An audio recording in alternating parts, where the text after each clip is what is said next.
Hoje é dia de conferir os destaques da semana entre os julgamentos do plenário do Supremo Tribunal Federal. Você está na TV Justiça. É o Plenárias que está começando.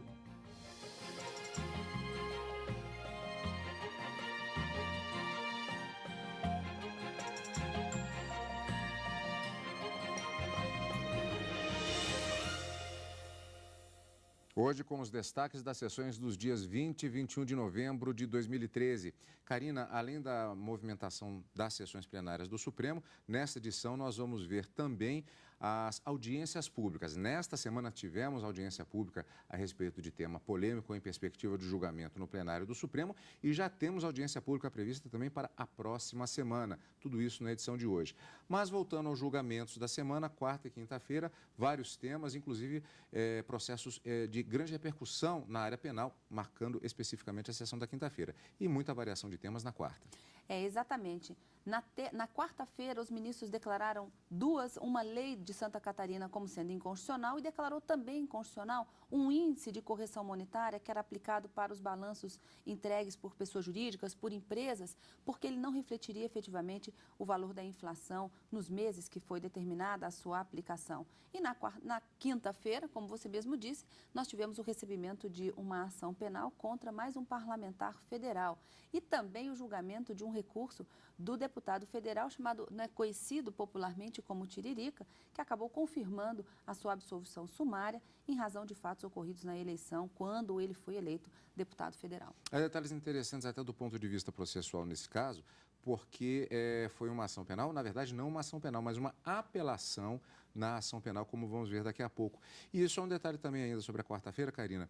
Eu falei a respeito da variação de temas, mas houve um tema predominante, como você mesma já adiantou, que foi questão tributária, na medida que houve, inclusive, várias exposições, cálculos que tiveram de ser feitos relativos às antigas OTNs. Então, houve uma predominância, na verdade, temática em relação ao direito tributário. Inclusive, essa lei de Santa Catarina, em que os ministros declararam a inconstitucionalidade de uma lei estadual, falava justamente sobre a participação de municípios na repartição do ICMS cobrado em razão de energia elétrica, e isso também foi matéria discutida na quarta-feira pelo Supremo Tribunal Federal.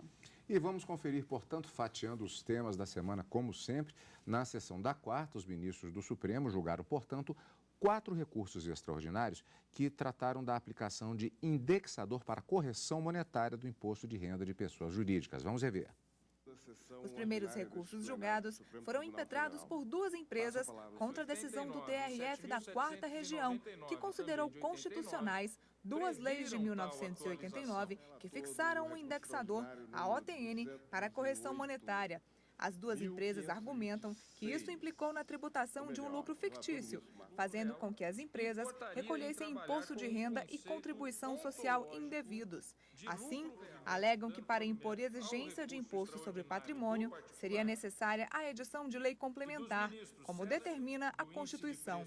No voto vista, o ministro Dias Toffoli conheceu os recursos, mas disse que não existe uma indexação constitucional, abrindo a divergência ao voto do ministro Marco Aurélio. Se assim fosse, ter-se-ia a obrigação constitucional de indexação dos balanços das empresas, sem que tal fosse obrigatório para os demais contribuintes do imposto, as pessoas físicas que têm como base de cálculo os proventos. Por isso, senhor presidente, diante do exposto, entendo que meu voto está ao encontro da orientação da Corte até então.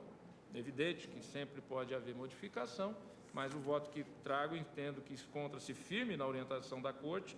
Portanto, eu voto pedindo todas as vênias aos bem fundamentados votos já proferidos. Já foram várias sentadas de julgamento, pedindo toda a vênia. Eu voto pelo não provimento deste RE e do RE que estamos julgando em conjunto.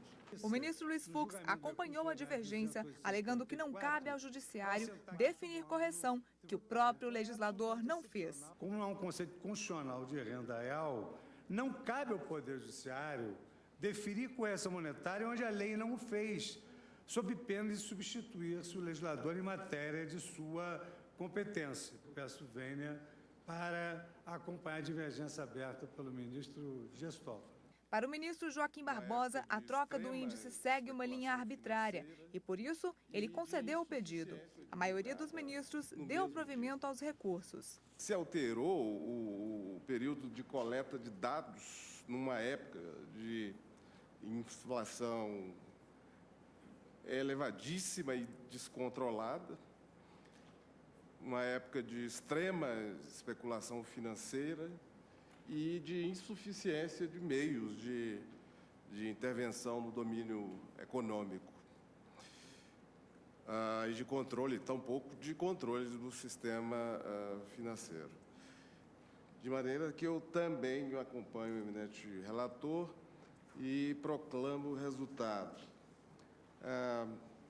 Preliminarmente, o tribunal conheceu do recurso vencidos os ministros Eros Grau e o presidente, Joaquim Barbosa, e, no mérito, o tribunal deu provimento ao recurso extraordinário nos termos do voto do relator, vencidos os ministros Dias Toffoli, Luiz Fux e Gilmar Mendes. Os magistrados também retomaram o julgamento da ação da Procuradoria-Geral da República contra a lei do Estado de Santa Catarina sobre cálculo de participação dos municípios no Imposto sobre Circulação de Mercadorias, o ICMS, relativo à energia elétrica, em locais onde o estabelecimento ocupe território de mais de uma cidade. 7 ministros já haviam votado pela procedência do pedido. Para eles, a norma estadual trata de matéria que somente pode ser regulamentada por meio de lei complementar federal. O ministro Marco Aurélio divergiu, alegando que não há matéria reservada à lei complementar, podendo o Estado legislar a respeito. Trata-se de matéria não incluída na previsão de regência mediante lei complementar à Carta da República. Julgo, portanto, presidente, improcedente o pedido formulado, assentando cuidar situação passível de regência pela própria unidade da Federação pelo Estado. Estou agora entendendo que não há o envolvimento do 161, inciso 1 da Constituição Federal e que, portanto, não há matéria reservada à lei complementar à Carta da República, podendo o Estado legislar a respeito. Bom, na sessão plenária da quarta-feira, portanto, Karina, há algumas características que foram interessantes porque mostramos as decisões na reportagem que vimos agora da Neila Guimarães. Mas é interessante que a primeira parte da sessão ela foi, na verdade, feita da seguinte forma. Houve um julgamento conjunto da questão de 2 recursos extraordinários, tratando da própria questão da UTN, o julgamento da ação direta de inconstitucionalidade e depois retomou-se com outro julgamento conjunto de 2 outros recursos extraordinários, tratando novamente da questão da UTN. E aí a pergunta que até a gente comentou no direto do plenário, quando do julgamento na quarta-feira, por que não juntar os 4 recursos extraordinários e fazer um julgamento só? 2 recursos extraordinários já tinham, o julgamento já havia iniciado, inclusive com o voto do ministro Eros Grau, que não conhecia do recurso, e outros ministros também já haviam proferido o seu voto. Então, os ministros continuaram o julgamento desses 2 REs, decidindo, portanto, pela inconstitucionalidade da aplicação do índice da OTN em relação ao Plano Verão e determinou, inclusive, que a lei anterior que havia sido revogada, vamos dizer assim, derrubada por essa lei que criou a aplicação da OTN, deveria ser restabelecida, o que a gente chama no direito de repristinação. Uma lei nova revoga uma anterior e quando essa lei nova é declarada inconstitucional, a anterior passa a voltar a produzir os seus efeitos. Isso é a repristinação. Os ministros não definiram qual é o índice que deve ser aplicado para a correção monetária nesses casos que abrangem o Plano Verão, mas determinaram que o juiz da execução é que vai verificar com base nessa lei anterior. Depois do julgamento desses 2 recursos extraordinários, em que a decisão foi tomada por maioria, os ministros se debruçaram muito rapidamente sobre uma ação direta de inconstitucionalidade que fala justamente sobre essa repartição do ICMS entre os municípios sobre a energia elétrica, que teria sido feito por uma lei do Estado de Santa Catarina, uma lei estadual, portanto. O ministro Marco Aurélio votou no sentido de que o Estado poderia legislar sobre essa matéria, mas a maioria acabou decidindo que não. Tem que haver uma lei complementar federal para tratar desse tema, repartição do ICMS entre os municípios. E acabou ficando vencido o ministro Marco Aurélio. após o julgamento dessa ação direta de inconstitucionalidade, os outros 2 RS, que também tratavam do índice da OTN e da sua inconstitucionalidade, deu início. E, nesse caso, o julgamento foi por unanimidade. Por quê? Como no anterior, nos 2 primeiros RS, os ministros que ficaram vencidos acabaram, de uma certa forma, não tendo... O colegiado acabou decidindo que era inconstitucional. No segundo julgamento, eles disseram, bom, então, como nós já ficamos vencidos nessa questão, agora, nesses 2 RS em que vai se iniciar o julgamento, a gente acompanha a maioria e a votação foi por unanimidade na declaração dessa inconstitucionalidade em sede de controle difuso de constitucionalidade. Eu me lembro que até algumas pessoas perguntaram, mas espera aí, mas na ação anterior, que era semelhante, ele votou de outro jeito? Não, mas é porque aí o entendimento foi fechado daquela forma e eles se submeteram àquele entendimento da maioria e na segunda acompanhando. Isso mesmo. No segundo conjunto, julgamento conjunto e recurso extraordinário sobre o mesmo tema, eles acompanharam a decisão já definida. Exatamente. E na segunda parte da sessão plenária, os ministros também retomaram o julgamento da ação direta de inconstitucionalidade, em que a Ordem dos Advogados do Brasil pediu a suspensão da resolução do Conselho Nacional de Justiça, que garantiu o benefício de vale-alimentação aos magistrados. Naquela sessão, o ministro Luiz Fux foi o único que votou e entendeu que não é necessária a lei formal, já que o CNJ é órgão competente para determinar este assunto específico. Agora, Karina, como eu disse, foi na sessão, porque quando de outra fase do julgamento, do mesmo julgamento, em outra sessão, o ministro Teori Zavascki também tinha votado no mesmo sentido. O relator dessa ação direta de inconstitucionalidade é o ministro Marco Aurélio. Para ele, o CNJ, nem o CNJ e nem uma resolução do Tribunal de Justiça, aqui no caso que é do Estado de Pernambuco, poderiam tratar dessa matéria. Então, deveria haver uma lei federal que tratasse da possibilidade desse auxílio à alimentação para magistrados, da forma como existe para também os membros do Ministério Público. Então, para o ministro Marco Aurélio, não significa que não possa haver a previsão de auxílio à alimentação para magistrado, mas isso deve ser feito por lei federal e não por uma resolução do Tribunal de Justiça e nem do CNJ. O ministro Teori Zavascki já havia aberto a divergência anteriormente no sentido de que isso se trata de matéria administrativa e que não há nenhuma inconstitucionalidade, nem na resolução do CNJ e nem na resolução do tribunal. E na assentada dessa semana, o ministro Luiz Fux trouxe o seu voto vista e entendeu também que está dentro do poder do CNJ regulamentar essa matéria e que a Constituição autoriza que ele faça isso também. O julgamento foi suspenso mais uma vez, agora nessa semana, em razão de um pedido de vista do ministro Dias Toffoli. E o plenário do Supremo Tribunal Federal aceitou denúncia contra o senador Ivo Cassol, destaques da quinta-feira. Ele é acusado de ter feito calúnias contra um procurador da República quando governava o estado de Rondônia. Em outro caso, os ministros negaram o pedido do Ministério Público que acusava o deputado federal Tiririca de crimes eleitorais. O caso chegou ao Supremo em 2011, após Francisco Everardo Oliveira Silva, o Tiririca, ser eleito deputado federal. O parlamentar estava sendo acusado de cometer 2 crimes eleitorais: o de ter omitido bens em nome dele no registro de candidatura e de ter fraudado o documento eleitoral para comprovar que era alfabetizado. Tiririca foi absolvido pelo Tribunal Regional Eleitoral de São Paulo, mas o Ministério Público recorreu da decisão. Aqui no Supremo, o advogado de defesa questionou as provas apresentadas baseadas em declarações do parlamentar em matérias jornalísticas. Afirmou ainda que o Tiririca sabe ler e escrever o mínimo exigido em lei para exercer o cargo. Se a jurisprudência do Tribunal Superior Eleitoral não permite que notícias jornalísticas instaure uma investigação judicial eleitoral, o que dizer então, não de uma notícia, de uma notinha que se assemelha muito mais a uma fofoca do que uma notícia jornalística, ter o condão de se deflagrar uma ação penal. O relator, ministro Gilmar Mendes, ao votar pelo desprovimento do recurso, disse que o Ministério Público não fundamentou a denúncia. Segundo o ministro, houve falta de investigações prévias para verificar os indícios e matérias jornalísticas não seriam suficientes para a acusação. Disse também que o parlamentar em nenhum momento se negou a participar dos testes estabelecidos que comprovaram seu conhecimento mínimo e afastou a alegação do MP de que a acusação foi cerceada. Apesar das dificuldades apresentadas pelo candidato, justificadas em parte pelo comprometimento de seu desenvolvimento motor, atestado em perícia, comprovou ele perante o juiz eleitoral atender o requisito mínimo exigido de alfabetização. O voto do relator foi acompanhado por 9 ministros, vencido o ministro Marco Aurélio. Em outro caso, também envolvendo o parlamentar, o plenário deu início à análise de um inquérito contra o senador Ivo Narciso Cassol.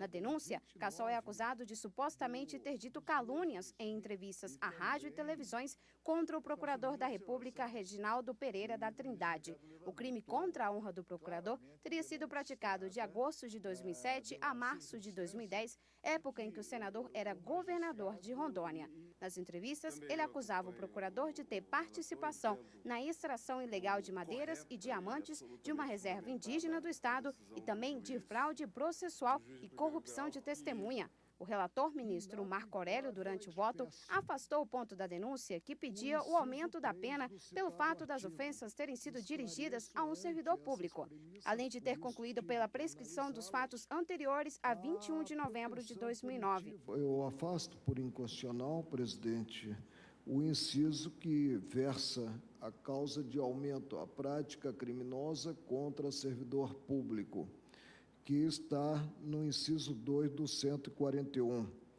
E entendo, aí eu não declaro inconstitucionalidade, entendo inaplicável à espécie ante as peculiaridades da espécie a causa de aumento do inciso 3, que é a divulgação mais linear dos fatos, mediante meio que permite o acesso de cidadãos em geral. Mas os ministros, por maioria, decidiram aceitar integralmente a denúncia, sendo vencido o ministro Marco Aurélio, que aceitava parcialmente.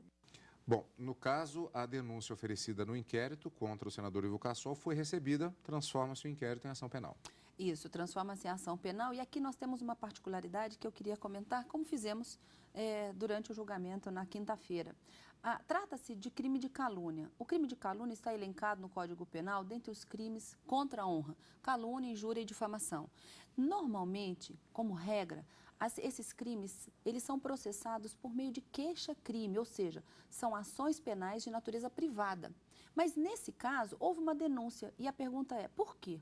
Porque quando se trata de servidores públicos em razão do exercício da função, como de fato foi a denúncia, essas ações, diz o próprio Código Penal, elas são processadas mediante ação penal pública condicionadas à representação da vítima. Aqui, no caso, o ofendido foi o procurador da República, que teria sido caluniado pelo hoje parlamentar federal. Então, nesse sentido, nós tivemos uma denúncia e que foi recebida pelo plenário do Supremo Tribunal Federal. Apenas o ministro Marco Aurélio, ele recebia em menor extensão, desconsiderando alguns pontos da denúncia, que ele considerava que estivessem prescritos nos termos do Código Penal, e também ele acabava declarando a inconstitucionalidade de um dispositivo que causaria o aumento da pena em razão da ofensa ter sido praticada contra justamente esse funcionário público no exercício das suas funções.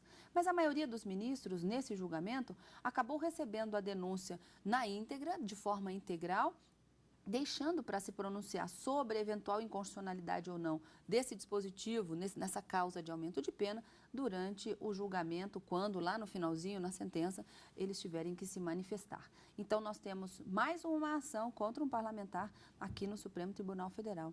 E em relação ao recurso de apelação envolvendo o deputado federal Tiririca, o Supremo acabou confirmando a decisão que teria absolvido ele sumariamente em razão de supostas declarações falsas acerca dos seus bens, uma omissão de bens quando do registro da sua candidatura, e também pelo fato de que foi muito noticiado na mídia de que ele não saberia ler e escrever. E toda essa discussão chegou até o Poder Judiciário pelo Ministério Público, por quê?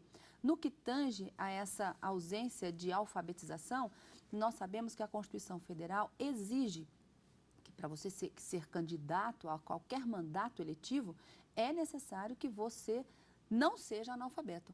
O analfabeto, ele pode votar e o voto para ele é facultativo.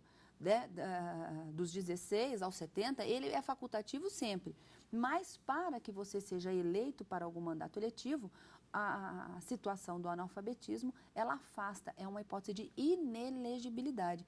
Então, para o Ministério Público, diante de todas aquelas informações que a mídia trazia, de que o Tiririca não tinha essa alfabetização, foi, então, proposta essa ação, uma denúncia, para se apurar os fatos. E pelo que o ministro Gilmar Mendes relatou e votou, e os ministros o acompanharam na improcedência dessa apelação, o Ministério Público não trouxe prova suficiente ou elementos de informação suficiente para o recebimento da denúncia, mas além assim ela foi recebida, esperando que todas as provas fossem colhidas na instrução penal e em razão desse fato veio a apelação, dizendo que estava havendo um cerceamento da acusação na diligência e na busca de outras provas que o Ministério Público solicitava. Lá atrás houve uma absolvição, inclusive, então, sumária, houve uma absolvição sumária, por atipicidade da conduta, não ficou provado que ele não saberia ler e escrever e nem que ele teria omitido esses bens na declaração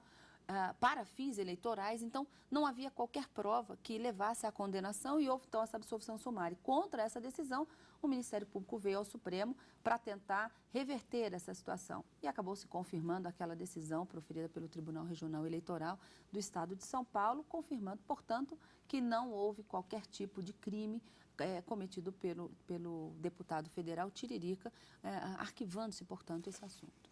Estes foram os destaques da semana no plenário do Supremo Tribunal Federal. E vamos falar agora sobre audiência pública realizada esta semana sobre o tema biografias não autorizadas, em tema que tramita aqui no Supremo Tribunal Federal.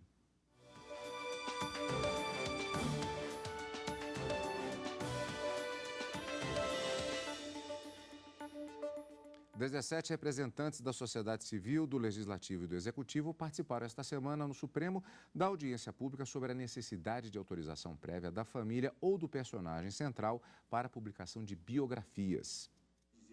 No total, 17 expositores apresentaram seus pontos de vista sobre a necessidade de se ter autorização prévia do biografado ou da família para a publicação de sua história. Cada um teve 15 minutos para falar. A maioria dos expositores apresentou argumentos para que não se exija autorização. Ana Maria Machado, por exemplo, representando a Academia Brasileira de Letras, afirmou que a liberdade de expressão precisa ser respeitada e destacou que as biografias enriquecem a cultura de um país. Conhecer as vidas dos antepassados em todas as sociedades constitui uma ferramenta fundamental para a construção do futuro e para a elaboração da identidade cultural. O professor da Universidade Federal do Rio de Janeiro, José Murilo de Carvalho, falou também como biógrafo. Ele, que escreveu um livro sobre a vida de Pedro II, ressaltou que tocou em temas delicados na obra e em nenhum momento foi questionado ou processado. A censura prévia de biografias, por extensão da escrita da história, priva o leitor e o cidadão de acesso ao conhecimento de suas próprias sociedades. As pessoas são públicas porque optaram por uma vida pública, na política, nas artes, nos esportes, na mídia, nas redes sociais. O deputado federal Marcos Rogério defendeu o direito à privacidade. Quais as consequências disso? A indenização pura e simplesmente? A indenização a posteriori seria, então, o permissivo para qualquer ofensa à honra? Para a Associação Eduardo Banks, a prévia autorização é realmente necessária. A gente não pode, de forma alguma, invadir a vida privada e fazer uma tragédia, como foi de Santa Maria, na vida da pessoa. A ministra Carmen Lúcia foi quem convocou essa audiência pública para esclarecer todas as questões referentes ao tema, já que o assunto é tratado em uma ação direta de inconstitucionalidade que chegou ao Supremo Tribunal Federal. A Associação Nacional dos Editores de Livros entrou com a ação questionando 2 artigos do Código Civil. A associação sustenta que os dispositivos não são compatíveis com a liberdade de expressão e de informação. A ANEEL quer que o STF interprete os artigos conforme a Constituição, afastando a necessidade de autorização para publicar biografias. A ministra Carmen Lúcia é a relatora da ação e, na audiência pública, agradeceu a participação dos expositores e destacou que não foi possível atender a todos os pedidos de inscrição, porque certos casos já estão na Justiça. Que a sociedade precisa de ser ouvida para trazer mais dados que sejam considerados pelos juízes, a fim de que, então, a gente possa ter uma decisão, tendo ouvido não apenas o autor, o Ministério Público e a Advocacia Geral da União, mas, igualmente, todos da sociedade que se entenda que possa trazer realmente subsídios para que os juízes levem em consideração novos olhares sobre a matéria. A ministra do Supremo, Rosa Weber, o subprocurador-geral da República, Odim Brandão, e a ministra da Cultura, Marta Suplicy, participaram da audiência pública. O subprocurador, logo no início do evento, lembrou que a PGR se manifesta pela aceitação do pedido. Removido o obstáculo à publicação pela, digamos assim, autorização prévia dos familiares, não se está com isso resolvido o problema de invasão de privacidade ou informação incorreta. Está em causa, portanto, simplesmente, a meu ver, ao ver do Ministério Público, a questão da licença prévia. Os dados são coletados na audiência pública para o livre convencimento na apresentação do respectivo voto por parte do relator, no caso do tema das biografias não autorizadas pela relatora ministra Carmen Lúcia. E na próxima semana tem mais audiência pública. O Supremo Tribunal Federal marcou para os próximos dias 25 e 26, segunda e terça-feira, a audiência pública, desta vez sobre o programa Mais Médicos. 12 expositores estão habilitados para falar na manhã do dia 25. São eles: da Advocacia Geral da União, o ministro Luiz Inácio Lucena Adams. Do Conselho Federal de Medicina, Roberto Luiz Dávila, Carlos Vital Tavares Correia Lima, Aloísio Tibiriçá Miranda, Emanuel Fortes Silveira Cavalcante. Do Ministério da Saúde, o ministro Alexandre Padilha.